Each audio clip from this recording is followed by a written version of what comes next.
صنعت ہر شعبے میں پیداوار کو بڑھا کے محنت کر کے ہم پاکستان کو ہمیشہ کے لیے کشکول معیشت سے نکال کر ایک خود انحصار معیشت بنا سکتے ہیں. یہی وہ پیغام ہے جو شہباز شریف صاحب نے اپنی تقریر میں دیا. بتائیے گا کہ آج نو ڈاؤٹ یہ جو صورتحال تھی بڑی افسوسناک تھی، تو یہ پچھلے عمران خان صاحب جب تقریر کر رہے تھے اس وقت بھی یہ شور شرابہ تھا، تو یہ روایت پہلے سے نہیں ہے؟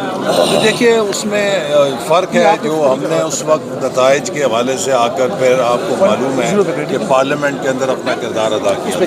اسی طرح میں سمجھتا ہوں کہ اگر انہوں نے احتجاج کرنا تھا وہ کر لیا. اب آئندہ وہ پارلیمنٹ میں آ کے اپنا مثبت کردار ادا کریں. ہم نے اس وقت حکومت کو ان قوانین پر بھی مدد کی جن کے اوپر حکومت ہمیں تعاون لینے کے لیے تیار نہیں تھی، جو ملک کے مفاد میں تھے.